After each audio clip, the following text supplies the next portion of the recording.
Well, the world is a dumpster fire, and nothing here makes sense. And you vacillate between crippling fear and constant self-defense.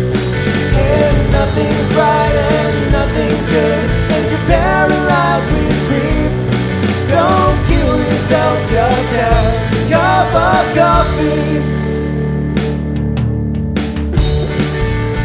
Welcome, everybody, to the first episode of Coffee Over Suicide, a dramedy podcast, choosing life over death, one cup of coffee at a time. I'm your host, Chris Parker Howard, and this is our space.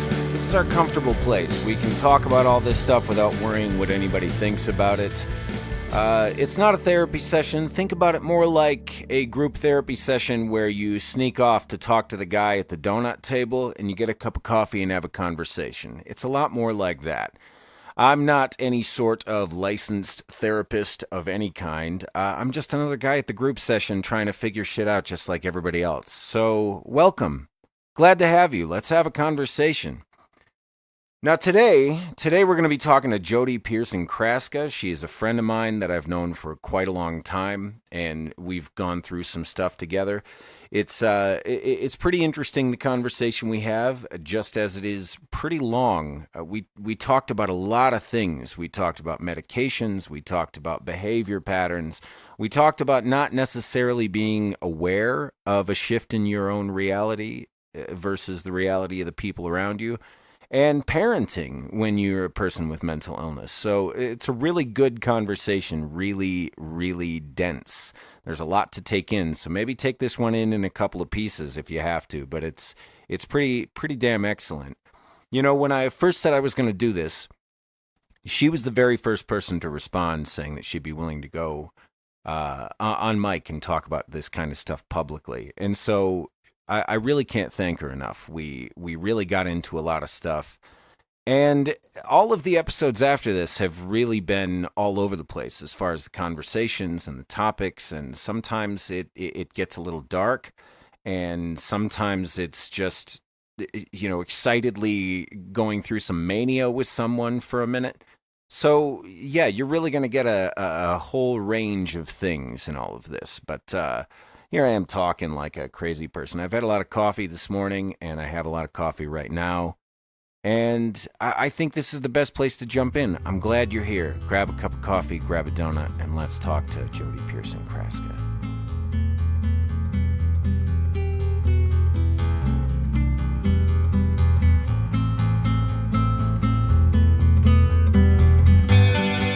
Well, let's go ahead and start right here. When did you first notice a manifestation that something was off? I was probably 30 years old. Wow. And this is something that I can go back and look back on and say, I can see it in old movies. I can see it in pictures. I can hear it from stories that my family has told me that this came out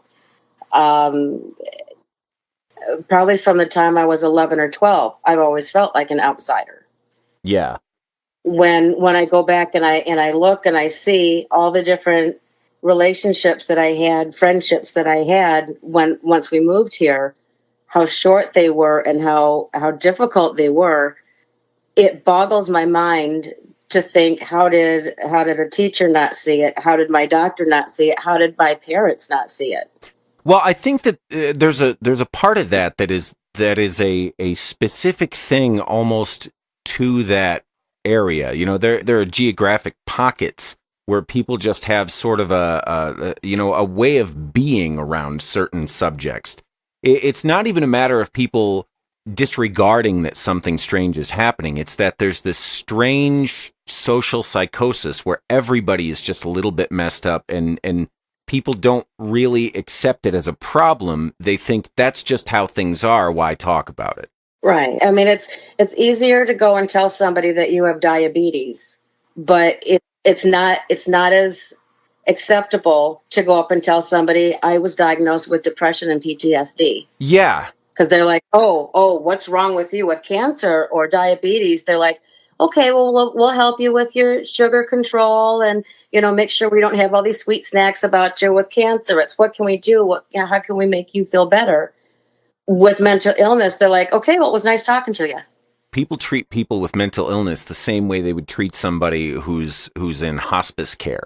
It's that same kind of thing. It's like, I know that there's something with you that's not going to get better, and I don't know what to do with it, and it's alien from me. Right. And so a lot of people get afraid of that, and they tend to just back off because they don't know what to do with it. They don't know what's acceptable, how it is to talk to you. They don't know if you're going to be triggered by something because they don't understand that it takes on a lot of forms. It's like people think they understand depression because they understand sadness. It's that same kind of thing. But it's not just feeling sad. Yeah. It's not just like a grief after the loss of somebody, because some days it's not even having the energy or the strength to get out of bed. It's not being able to find the energy. In your head, you can know, oh my gosh, I haven't showered for 4 days. I need to get in the shower. But the whole thought process of getting up out of bed, getting towels, going to the bathroom, turning on the water, standing in the shower, actually bathing yourself. No, I'm done. Yeah. I can't do it. It's too exhausting. I just would rather lay in bed and do nothing. Well, and there's something that happens like in your head. It's literally a hijack of your reality. Right. That's exactly what it is. It's that thing where, you're seeing the sky as purple all of a sudden, and you're the only one that sees it. Exactly. And it can be difficult to try and communicate that with other people, because if they can't put that into their own experience, they might have a difficulty with it. There's a real problem developing with empathy among a lot of people, and I'm not sure exactly where it's coming from, but it does appear to be a thing that is getting worse in a lot of areas. Do you think it might have anything to do with our tendency to isolate amongst ourselves? Right. I mean, it's becoming a lot easier and easier to isolate yourself with, an echo chamber of like-minded people. It's also easy to isolate yourself away from people with the advances of technology. Yeah, completely. I mean, I don't ever have to leave my house anymore because I'm both an extrovert and an introvert. The bipolar mania part of me, very open, very happy, very manic, very, before I was being treated, I can go back now and see that was a manic episode. How did nobody notice that I was, talking really fast or having all these wild, crazy ideas? How did nobody say, slow your roll? Right. Well, I mean, they probably did, just not to you. Right. But, when you can understand it, like you said, it hijacks your mind when you understand it. When you're laying in bed and you're say day 4 and I haven't showered, you can get yourself, when you understand it, to reason, okay, this is just the depression talking. Yeah. It's my choice to let the depression win or to let me win. So as much as I hate it, I'm going to get up and shower. And it's just those little steps to help bring you back out of it. You can tell, especially once you get medicated, you can tell when you're starting to go up or when you're starting to go down. And instead of ignoring it, that's when you need to step in and ask for help or tell somebody, talk to I've talked to my doctor before and I've told her, this is not working at this level. I'm starting to feel these symptoms and they're not just going away. Anything that I try to do. And then you increase the medication or try something new. Understanding what you have, same as diabetes, understanding what you have, getting your medications and taking the right medications at the right time to get everything under control. Like diabetes, you can live what people consider a normal life. Yeah. When you come off the medication, when your medication doesn't start working, when you have times of stress, birth, marriage, death, anything, moving, starting school, finishing school, kids moving in and out, anything that causes higher stress, will cause a bipolar person more anxiety, more depression, more chance for going manic Right. or the other way. And so those times are really times where, as a bipolar, you need to reach out and say, I might need a little help. The kicker to this is being able to have those people around you that you can say, I'm going to need help during this. Right. Or I need to leave this situation right now. I can't handle this because I'm getting anxiety. Or them being able to even notice that you're starting to, something's a little off and then pulling you aside or taking you away from the situation. A lot of people don't have people that can do that, because once people start getting close enough and you feel like you're able to share that with them, a lot of people start backing away again. Yeah. So you're currently on medication now. Correct. How many different varieties did it take before you found the Goldilocks pudding? Probably about 4 or 5 different medications. Yeah. Before the bipolar part started getting under control, and then we had to add in a different medication because it wasn't enough to combat the anxiety. Yeah. Or things when PTSD and that fight or flight kicks in. Yeah. For me, it was always the anger, the aggression, the fight would always. I never had the thought to run. It was always, I'm going to take something on right now. Being put on that other med and learning how to control that a little bit more. And I like that word control a lot, because a lot of people think bipolar, anxiety, depression, PTSD, anything like that controls you, but you're actually the one in control. Yeah. You get to determine, do I let this take a hold of me and go, same as you would with diabetes, throw caution to the wind, eat whatever I want, do whatever I want?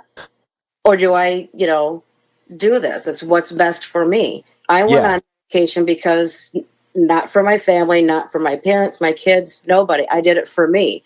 Right. Because I didn't like that feeling of being out of control, being upset and sitting on the floor crying and not knowing why, being angry and standing there shaking, clenched jaw and fists, being red and drenched in sweat and not understanding, why am I so angry and why can't I stop being angry? Right. And that's the other thing too, that feeling that you get when the chemicals that are being delivered into your brain are telling you that you're feeling one way. Now, even if they're not being triggered by something that is a reality, those emotions are still real emotions, even if they're not coming from a real place. Correct. So you still have to live through that. And that's the other thing that's scary about it. But the bipolar person seems to see things in more abstract and more extremes. Mm-hmm. If we're sitting and watching a movie, my daughter's in World War II classes, so we're sitting there watching a movie about the Holocaust. Somebody next to me might just be sitting there, wow, this is very informative, where I'm sitting there, oh my goodness, the tragedy these people saw, and oh, how sad this is for me, how depressed this is. And then you get angry because who would ever do this to another human being? Right. The other person next to you was, what is your problem? Why is this getting so under your skin? Oh, yeah, over emotional, tone it back down, just a second, forgot my med this morning, whatever it was. But even still, I mean, something like 2 different people can see 2 different things. Bipolar sees a lot more colors, so to speak, than someone else does. Well, the other thing that I find sometimes is that you can be fully aware of your symptoms and what they look like, how they're manifesting, and just know, well, I guess I'm going to have to ride this out today. Like here it is. But as far as your medicine is concerned, is it doing a pretty good job of keeping the perspective? Because my experience with meds is I was on meds from I think probably I'm going to say 19 1994 all the way to maybe 2004. And then I had a brief period in 2011 where I went back on something for a little while, and I haven't used them since for various reasons. But I will say that my experience with it is that sometimes I know that they can make things worse. And I think that it can make it worse, especially if you're an obsessive thought person. It can make it worse if you notice you feel different. Yes. Just the very act of feeling different. Is this the medicine doing something to me? I have had that. Almost like you're hyper focused on what the side effects may be. And you're constantly scanning yourself internally, figuring out if you have these symptoms or not. And I actually didn't start doing that until after, I think it was the second medication they put me on. Right. And I really did start getting sick. And it wasn't being very effective. I was extremely angry all the time. Very, very angry, very vile person. And they started checking blood levels, and we've got to take her off of that because the liver enzymes, which are supposed to be nice single-digit or double-digit numbers, low double-digit numbers, say 40s, 30s. Mine were 300s, 186. Wow. So, basically the medication damaged my liver, and I had to be put on something else. And at that point was when I started going through, okay, what are the side effects? What could go wrong with this one? That's when I started really getting involved in, this is my body, this is my life. I have to know what I'm taking and how, what if the good is going to outweigh the bad. And there are medications I still won't let my doctor put me on or to try. Yeah. Because I tell her, looking at the side effects, I don't think it's worth it. I will just keep trying to meditate and trying to just stay centered a little bit more. And when people really tick me off, I'll just kind of try to be a duck and let it roll. But there are times I'm not a duck at all. Yeah, absolutely. I mean, you're still a human being. I mean, the medication can act as kind of a buffer between you and the monster that's taken over your body, that is the depression. That's really all it's designed for. The thing that, like, I remember with the first time that I went to therapy and got medicated, I was expecting that it was just going to fix everything. Like, okay, now I'm on the right pills, and so I'm gonna be less of an asshole now. But that was not the case at all, because you still got to do the work. Chemicals don't get balanced, and all of a sudden you're, perfect merry little sunshine. Your chemicals get balanced, and you can still be a bitch. You have to learn how to stop being what bipolar told you, or like for me in my case, I had to stop being what bipolar told me was okay to be for 10, 15 years. Right. And start being what I know humans are supposed to be. Right. Like, so you had lived an entire lifetime up to that point thinking that this is just how things are. But what was it that tipped the scale for you? I can go back and I can look and I can pinpoint the day that I actually said, well, if this is how everyone's going to be, well, then screw it. They want a show, I'm going to give them a show. So I started at home, and I was drinking and took a bunch of pills. And then I went down and met up with my friends, and I was still drinking and taking a bunch of pills, and everybody thought we were just partying, having a grand old time. And then I pass out. Next thing I know, I'm in the ER, and people are working on me because I had overdosed. Yeah. I literally tried to kill myself because at that time I was pissed off with my then boyfriend because he had hurt me for what I had considered was the last time. I'm going to break up with him, and I'm going to show him that there's no way this time he's ever getting back with me. I'm going to kill myself. Because that's what the bipolar... Because that'll show him. That'll show him, right? oh, that'll really get him. He'll have to live with that for the rest of his life. Right. But that's how skewed your mind can be thinking, because that definitely wasn't the way to go. It wasn't rational thinking at all. No. But after that, that's what I thought. I woke up thinking, well, that was about the most irrational thing I've ever done in my life. What the hell? Yeah. And I was actually traumatized myself by it, thinking I almost died. And this guy wasn't worth dying over, for sure. I can tell you that. Nobody is. Nobody is. Nobody is. And at my age now, I look back and think, I really wish I would have had somebody I could have called and talked to.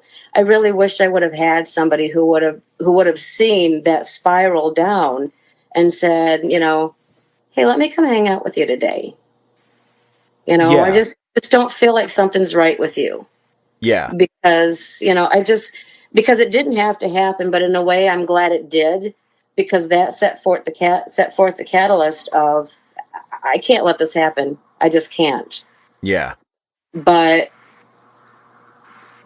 it still took me about another 5-6 years after that to actually get into a doctor and be able to fully talk to them about it and see a therapist and get medications and get treated. Mm-hmm. But then once I did, I can look back now and say I hated it every step of the way.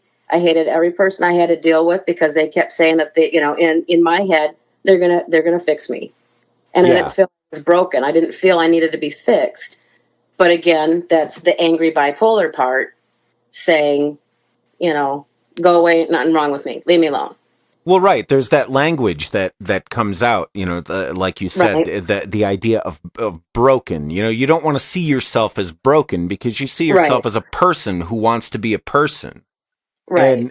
And that language that we use, where, something is broken, something doesn't work right, something is impaired. It's all carrying these connotations with it that are ultimately pretty negative. And so it's no wonder people don't want to say anything about it when something comes up and they realize, I'm outside the spectrum of what everybody is expecting. Right. And the reason why I reference the example of diabetes so much is because that's exactly what one of them told me. Yeah. Is that, if we were sitting here having a conversation because your sugar is out of balance and you have diabetes, this would be so much more relaxed, and the insurance wouldn't have any issues with things, and so on and so forth. But when it becomes some mental illness, there's this stigma about it that nobody wants to talk about it. Nobody wants to deal with it. Hush, hush, go away. I don't know if it has to do with the way they dealt with things in the 40s, the 50s, and shock therapy and, lobotomies and all of this. But, they don't need to do that now, except for in the most extreme cases. Sure. Because there are a lot of things that can help. And the biggest thing for people is talking, whether it's to a therapist or to a friend or family member, just helping them understand what your brain is thinking, even to the point where you tell them, okay, just so I understand what you just said. Like you said, you can tell me the sky is blue, and I'll look at you and say, okay, just so I understand, you're saying this sky is blue. It's not a shade of purple. It's not chartreuse. It's not lilac. You are saying it's blue. Is that the norm, that this is blue? Because for me, I want to find out now, is this the norm? Is this something that I really need to say, okay, maybe you need your eyes checked. Maybe you're colorblind, child. Yeah. I don't know. But, there are a lot of things now that I ask people, is this the norm? Is this how people act here? Is this what people do here? Is this how this works? Because I'm still, it's sad to be my age and still learning, but I'm still learning every day, because the more the medical people learn, the more the pharmaceutical companies learn, the more I learn. The more the therapist learns, the more I learn. Well, and you can only behave as well as the information you have. And the idea of trying to conform yourself can be daunting when you're in a state where you feel like the reality is telling you something else.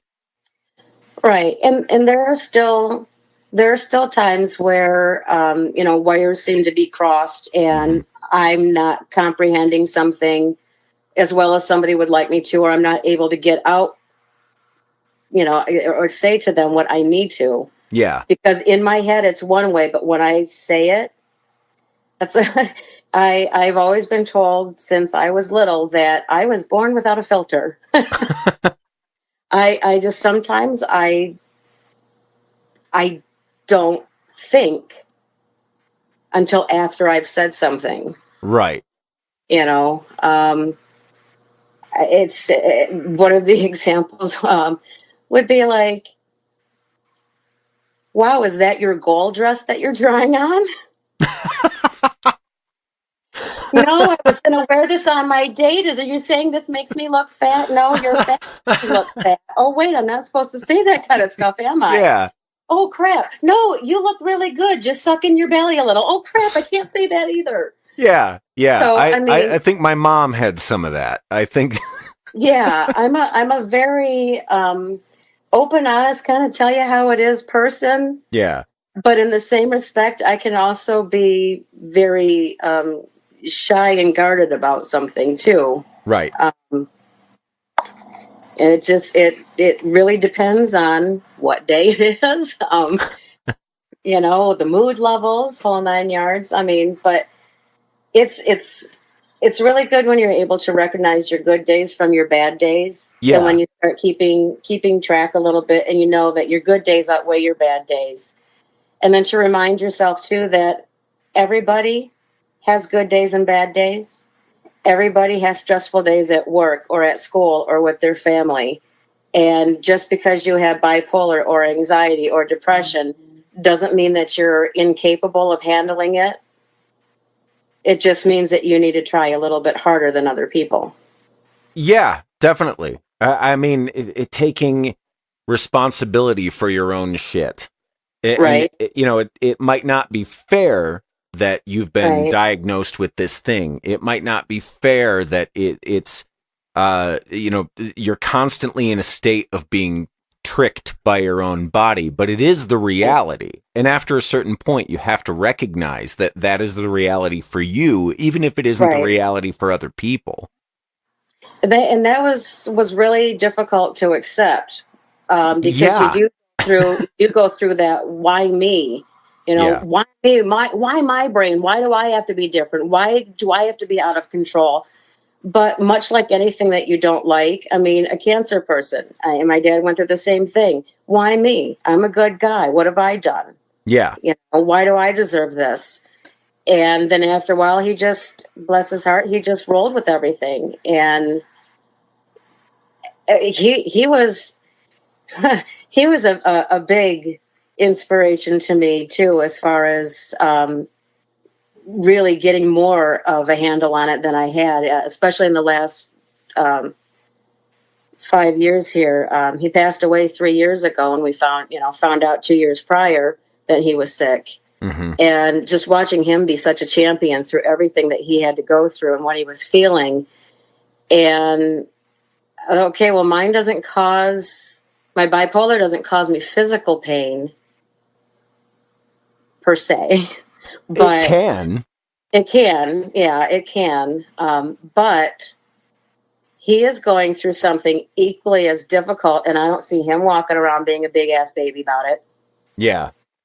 And he knew his was going to take his life. Mine could take my life if I wanted it to. Yeah. You get depressed enough, you could try suicide again, or just give up and say, working to be society's quote unquote normal is too much work. Yeah. So I give up. I'm done. Forget it. But not once did I see my dad with terminal cancer give up. So how can I give up? He never raised me to give up. He never raised me to quit on anything. And the worst thing that I could ever do would be to quit on myself. Yeah. And I have kids, so I want to make sure that, kind of like like an alcoholic, I've gone back and done sort of like a 12-step program in a way, where I've gone through and I've tried to make amends to people and say, look, I can't apologize enough for my behavior or what I said to you or how angry I was with you or the way I treated you. I just can't, and I can't take it back. Yeah. And I can't, explain it all away just by saying I was bipolar. I can say I was untreated and I didn't know at the point what I was doing. I was out of control, and for that I apologize.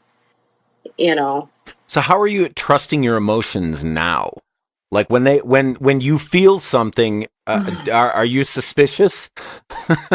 If something seems a little too Hollywood, then I will ask for validation or correction or something. Like, is this really happening? Like, this is too good. This is really happening, right? And this is not something I'm making up in my head. Like, no, this is good. I've had to have people clarify. This is what you said. Let me say it back to you the way I'm understanding it, so we're on the same page. Mm-hmm. And I've found also that I have to approach the way that I talk to people differently, because my normal way is to come up and say, well, that's not what you said. You said this. Mm-hmm. And when you do that, if I come at you and I say, well, Chris, that's not what you said. You said this. Automatically, you're like, whoa, where's the hostility? What's going on here? This is a minor issue. Yeah. But you said you would do the dishes, and there's still a glass sitting over there on the table. You did not do the dishes. Right. What I said was, I would do all the dishes. You could handle this. Oh, okay. So, I mean, you have to get it in your mind. Sometimes you have to clarify, because there are times that I really can't. I'll start getting upset, and I'll know this is not something that I should be this upset about. Right. And so I'll tell people, I need to walk away. I need to walk away right now. I need a minute to calm down, to be able to think clearer, because right now I'm not thinking clearly. Yeah. The problem with that is getting the people to let you walk away. Yeah. Sometimes people are, especially if they're trying to be helpful, they cannot want to leave the situation where it lays. Right. Yeah. Even if you're telling them, you are not being helpful right now, you are making it worse, you're making me angry, please just leave me alone, they still don't want to walk away. And that's where, I feel like I've done everything I can to try and control myself in the situation. And it almost feels like a dam breaking loose, because there's that one point where you just can't hold it in anymore, because you're causing yourself too much physical stress. Right. So usually instances like that, I try to that's about the only time I'll try to flee anymore, is just because I'm trying to get away from a situation I know is going to get out of hand. Yeah.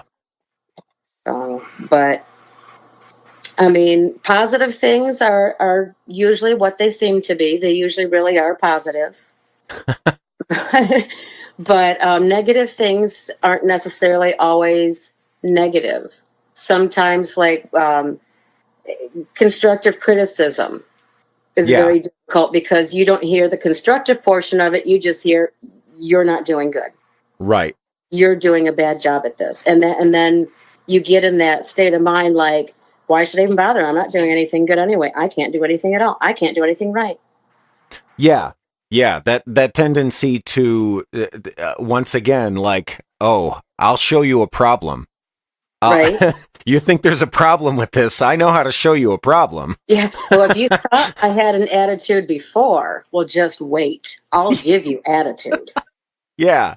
And yeah, I mean, But I think still that's a personality trait. That's a thing that, you know, after years and years of nobody telling you not to do that, you know, it's a thing, because I've got that same thing, and it's something that I had to have someone tell me, right. look, you're not doing yourself any favors here. And that's usually what it takes, is one ballsy person to come up and say, check yourself, dude. Yeah. You know, and they have to be stern and in your face, like, hey, you need to stop what you're doing and take a look, because this is not working. Yeah. And then you're like, I think almost in a way it's like one of those Buddhist things of bringing you back to that moment, that exact very moment that you're experiencing. Not anything from the past of what you've had, not anything you're stressing about in the future, but would you take a look at what's happening at this very minute right now and just breathe, take a breath, and like that, any kind of anger, just let it go for a second. And let's re-examine it. Why are we really angry? But unless you have that one person to come up and get in your face and do that, a lot of times people just let you go because, you know, this day and age, let's get out the cell phone. Maybe we can find something that'll go viral. Yeah. Yeah. Now, then you can be the internet's problem. Exactly. Exactly. Because that's what you want to be remembered for. Like, exactly. I can't imagine the people who are so... I can't even wrap my head around that. The people that aren't self-aware enough to know that there's going to be a document of just about everything you're doing anymore, especially the dumb shit. Right. Oh, always. It can't be any of the really good stuff. It has to be the stupidest, dumbest shit you've ever done in your life. Yeah, of course, that's what people are going to see. That's what you're going to be remembered for. It doesn't matter. So let me ask you this: do you think that the fact that you've learned to grapple with this mental illness has made you better or worse at being able to recognize when someone is trying to talk to you? Do you think that had some kind of an impact on that, one way or the other? Oh yeah, there are just certain people that I won't talk to. I mean, because they trigger you, or because they'll just, I know that they're just going to talk about stuff that's just going to trigger me, and they're going to make me angry. So I don't have much in common with them. Whatever, I just would rather not talk to them.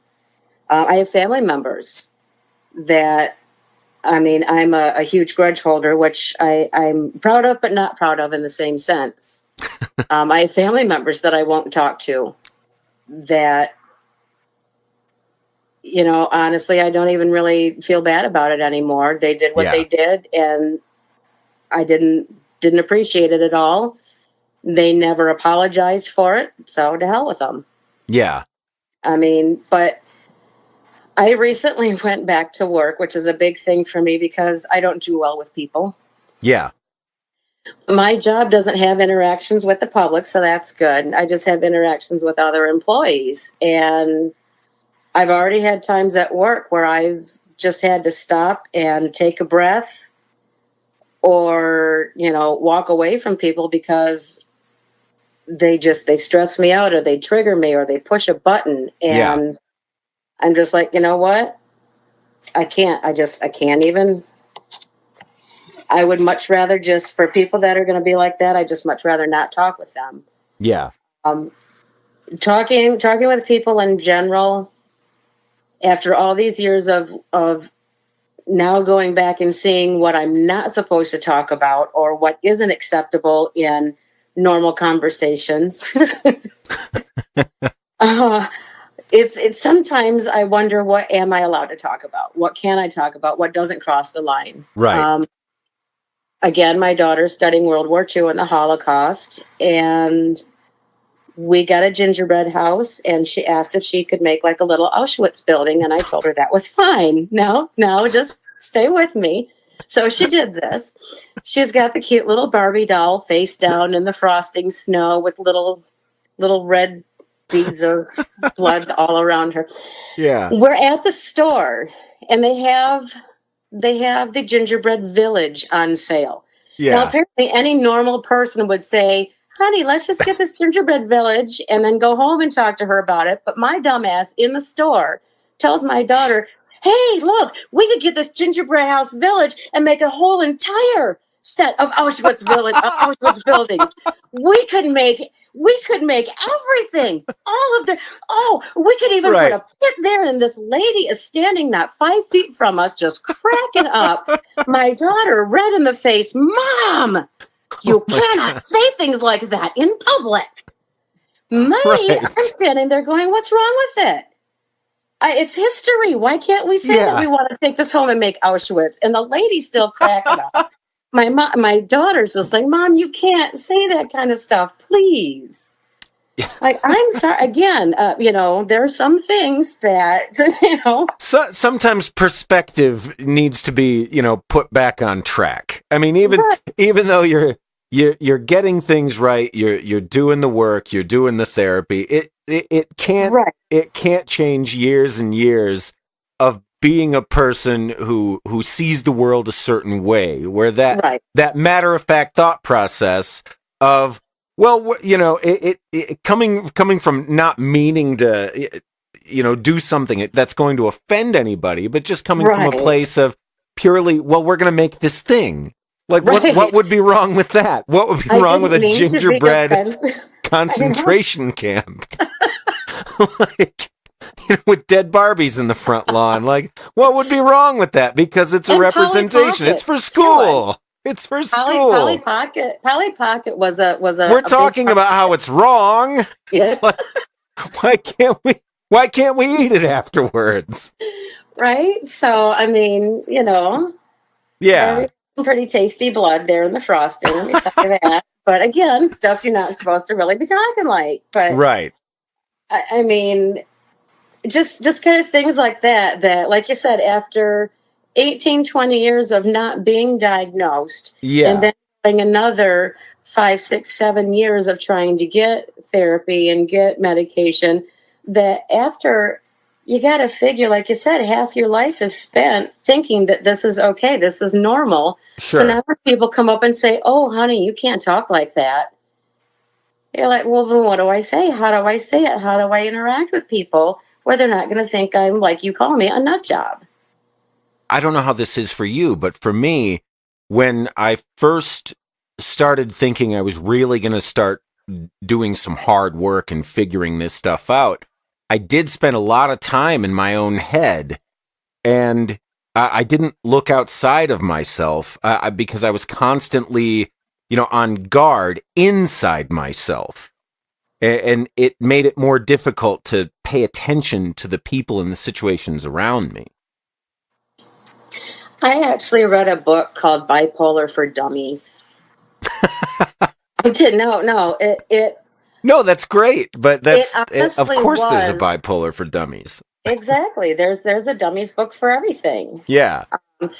But I mean, I had read a bunch of other things that the therapist had recommended, and it just was sitting on the shelf next to one of the books, and so I grabbed it, and kind of, I think it's because of the language that they use in there, the way that they explain things, almost like they're explaining them to kids.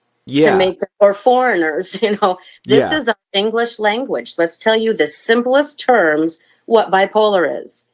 And so that, and what those cute little exercises in there, I did that book, and some of it, I mean, you come to realization like, oh wow, that isn't what it's supposed to be like. Wow, who knew? Mm-hmm. And some of the things that you learn about yourself, that like my bipolar is, if I go into the manic phase happy, then I'm giddy and I shop a lot and I overdo everything and I have these fancy ideas and, oh, we're going to get so much accomplished and I remodeled my whole entire house. But if I go into it and I'm grumpy, I'm really the biggest queen bee you have ever met in your life.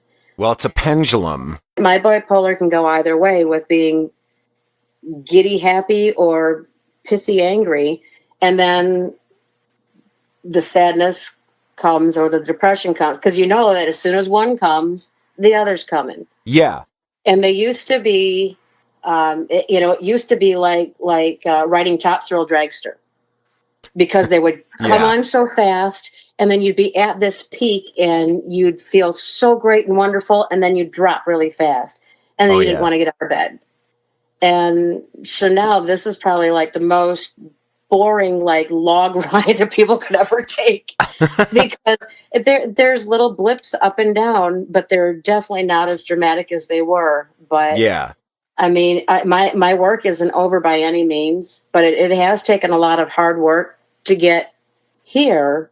Yeah. And I don't even really think that I've dipped my toe in the water of recovery.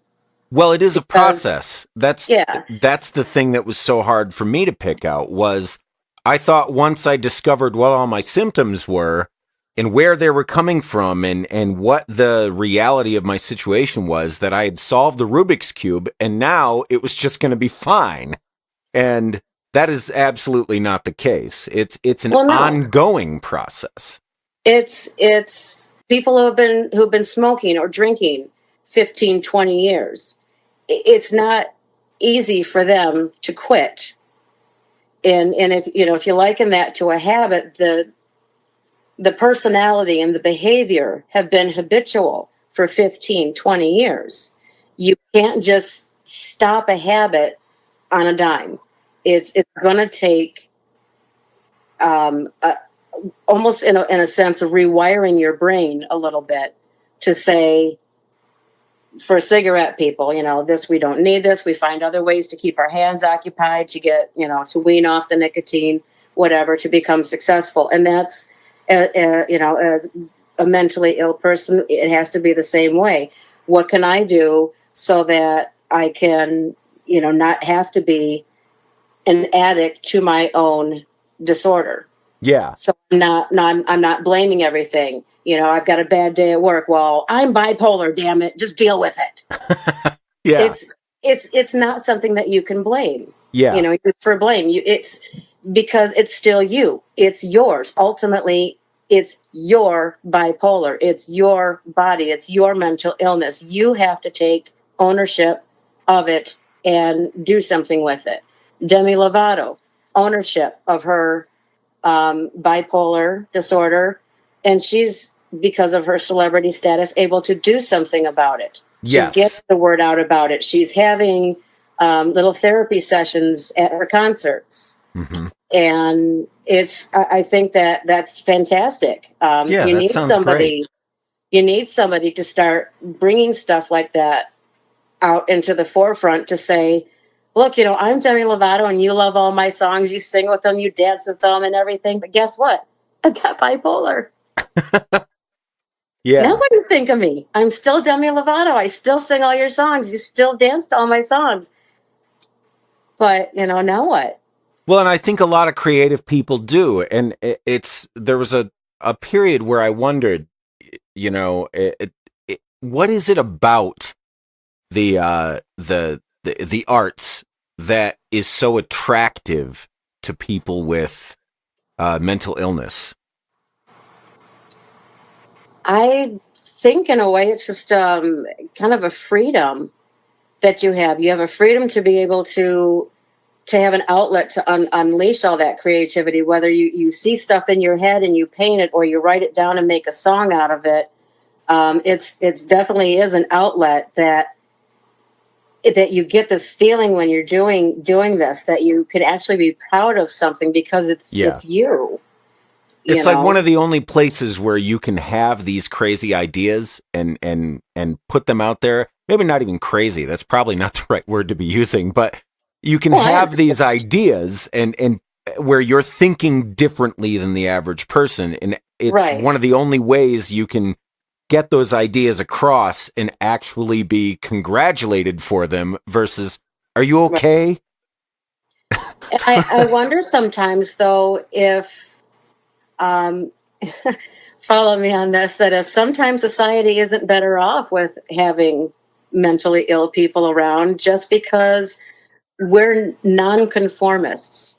We don't sit inside the box, and we don't think inside the box. We have that other creative portion of us saying, well, why can't we do it this way? Why wouldn't it work this way? Why can't we just try it? Yeah, I do find that people tend to be more inquisitive if they've got something just a little outside of the norm going on with them.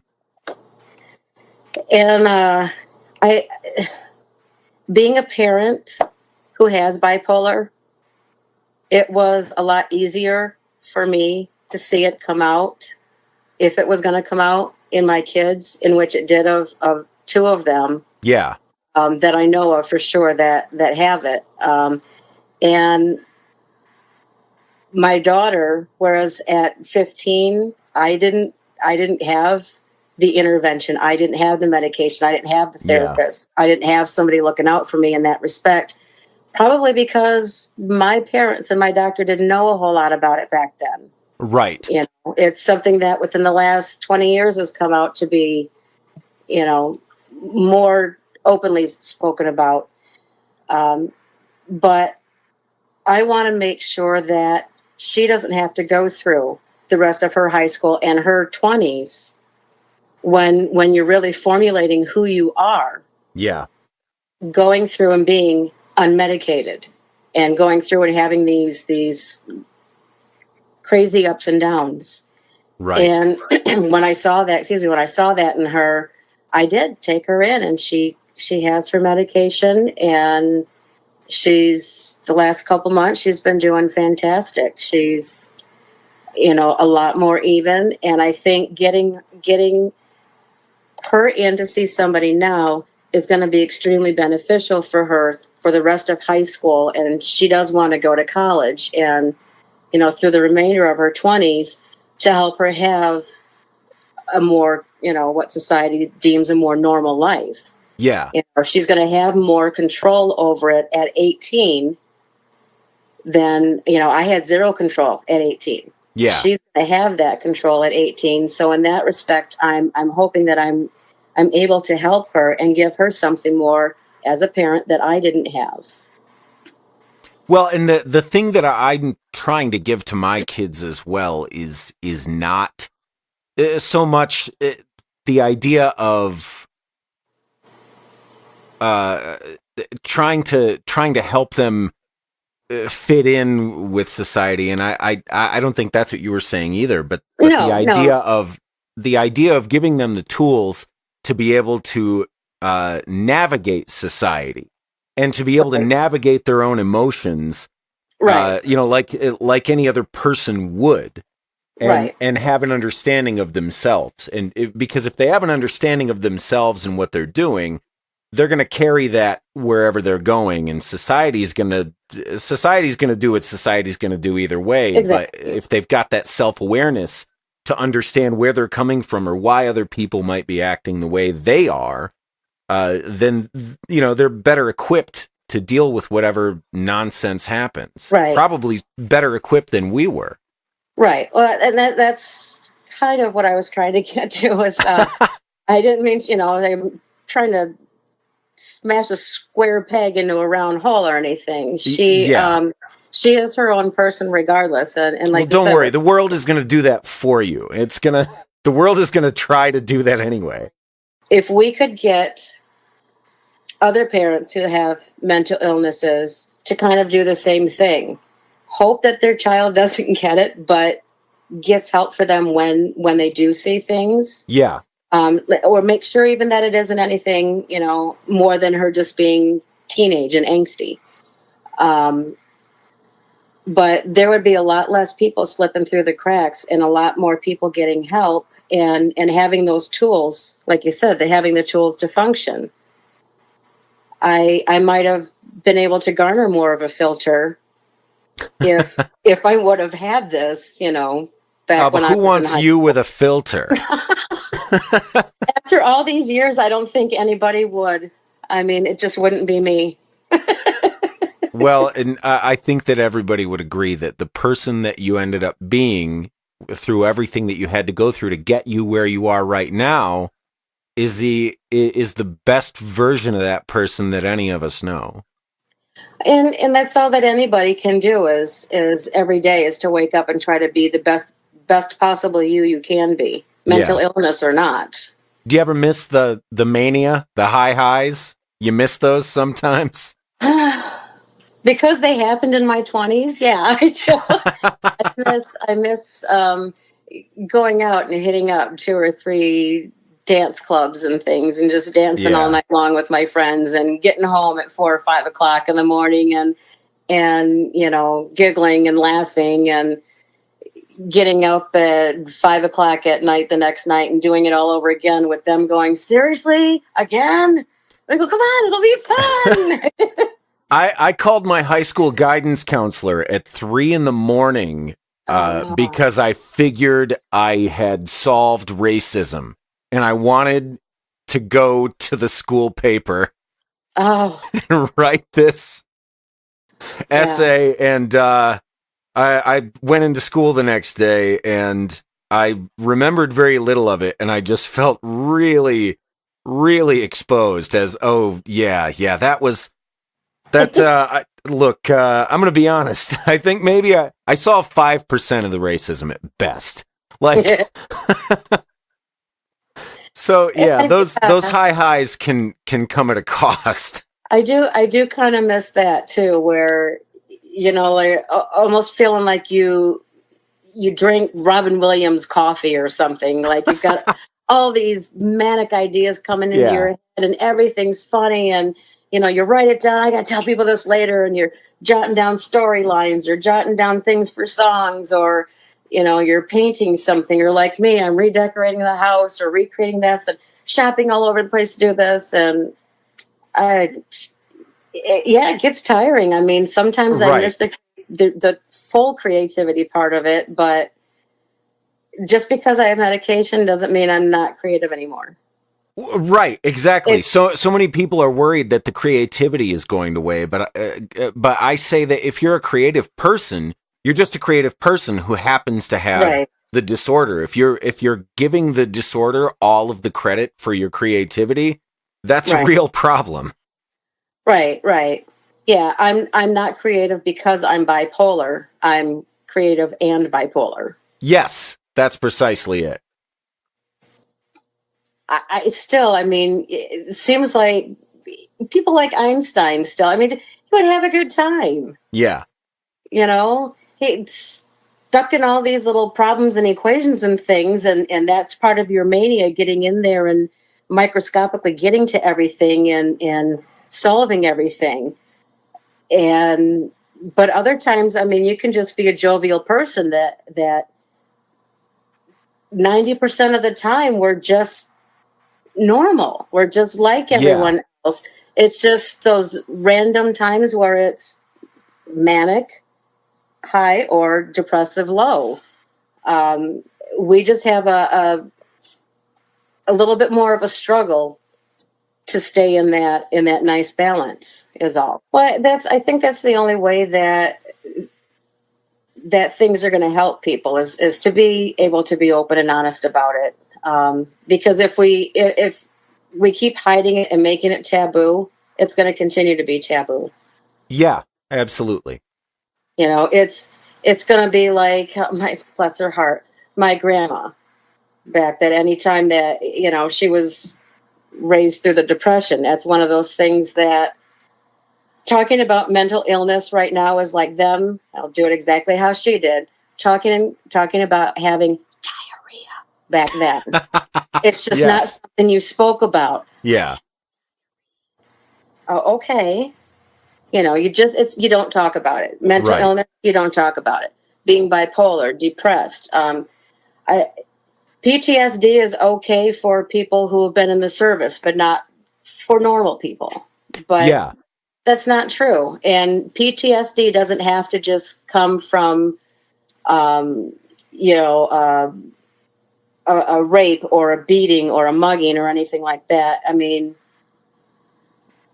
there's many ways to get it, and it doesn't make it any less significant than a soldier's PTSD. Well, no, of course not, because the thing is, you're taking a human being and you're breaking their ability to live in a sane reality where things happen because of cause and effect. And you put them now in a place where it's anything can come out of anywhere at any time. And anytime something related to the moment where they were damaged comes up, that's what triggering is. And I think people don't understand that triggering of a real trauma is not the same as just being told that you're not getting a car when you're 16. It's not the same as I saw a sad movie and it made me cry. It's not the same. It's not the same thing. But if you try to apply that same basic concept of something happened to this person and it made them feel this way, and they're continuing to experience that moment over and over, I think if you talk to people in a way that you can trigger their empathy, maybe they'll have a better understanding of it, and we'll start treating each other like people regardless of what's going on. I think one of the things that we need to keep in mind, too, is that everybody that you meet is going through something. Yeah. Whether you can see it physically or not. You can see somebody's limp, you can see their broken arm, but there's a lot of things that you can't see. Right. And if something isn't directly happening to them, they're being affected because it's happening to somebody that they know or they love. I hope that maybe with, more celebrities coming out and saying things about them having mental illness or relatives having mental illness, the more that they can bring awareness to things, that maybe it's not something that's going to be such a stigma anymore. It's not something that's taboo to talk about. Well, with every generation, things do seem to get better. Right. I hope that in a next generation or two that, it's something that even friends will be able to say, look, I've been noticing the last couple months you've been up and down and up and down, and have you talked to your parents or your doctor or anything? I'm hoping that it's going to be just like that. Yeah. That where, people are not going to be up in arms if somebody comes and says, hey, I think you have a situation, and that maybe people have the balls enough to go up and say, hey, I think you have a situation. I think if somebody would have come to me maybe 20 years ago, I probably would have been angry, but... You think you might have heard them when they said it? I probably not initially, but right. being bipolar and overanalyzing everything, I probably would have taken their statement and analyzed it 6 ways from Sunday to where I finally would come back and say, okay, you know what? Just to prove them wrong, I'm going to go to the doctor and show them that there's nothing wrong. And then if something would have come back wrong, I would have been like, okay, well, how do you fix it? Because that's just who I am. How do you fix it? You're the kind of person who's going to go to therapy out of spite. Right? I'll show you. I'll get better. I'll be all that I can be, and then some. Better in your cap, okay? How do you like them apples? So, I mean, like I said, it really would have taken somebody to approach me the right way back then, because even when I was told, I kind of just, no, there's nothing wrong with me. There's something wrong with you. I don't know what you're talking about. And I got up and I left, and my mom's still sitting there going, it's just how she is. I'm sorry. She's always been like this. But it really was a lot for her to take all at once. So, I mean, but it took a while after that to just kind of, okay, well, because, I would get asked, well, has this ever happened? Did this ever happen? Did this ever happen? Well, yeah. And you could help with that? Huh. Well, okay. Well, maybe if you can help with that, then, all right, maybe I'll talk to you for a little bit to really hit that realization that, okay, things don't always have to be this way and they can be better. And understanding that some of the decisions that I made during that time, some of them shouldn't have happened. It is what it is, but all I can do is go from now and from what I've learned and try not to fall backward, try not to fall in the pits and the traps again. Mm-hmm. And then having friends that, like I can tell, even though she said, she's my best friend. So I figured, okay, if you're my best friend, I'm going to try this. Let's see if you still love me after I tell you this. I'm going to try this one here. So it actually wasn't 2 weeks ago. I told her, I need you to make sure that I get up and I go to work because I don't want to go. I was supposed to work on Monday and this was already Friday evening. And I don't want to go. I don't want to get up out of bed. Well, get up out of bed. I don't want to. Go shower. I don't want to. You stink. I don't care. Nobody has to smell me. I don't care. And I mean, she would text me back and forth and just some of the things that, uplifting things that she would say. I don't know why you're so down on yourself right now, doing such a great job at work and everybody at work seems to like you and, you're such a happy person at work and I have fun with you. You make me laugh. And I mean, just nice things, compliments and things. And she's like, why don't you come over? I'm like, because I'd have to take a shower. So get your butt in the shower and come and visit. Now, do I have to come shower you? I'm getting up. It's just one of those things that, I tell her that I'm getting a little low. Don't let me get too low. If you see me starting to get too low, please step in. So here she was calling me 6:00 in the morning on Monday. Are you up? Good morning. Are you up? I'm up. Are you out of bed? Nope. Get up out of bed. I want to hear that water running in the shower. So, I mean, I might not want to say she's my best friend, but I imagine somebody like that, that's what a best friend would do. Yeah, absolutely. So, yeah, she was the reason I got to work a couple weeks ago was because she called me and really aggravated the hell out of me until I got up out of bed, actually. and I went to work, and I'm sure I was better for getting up and going to work because I actually did not go back to bed until that night when I had to.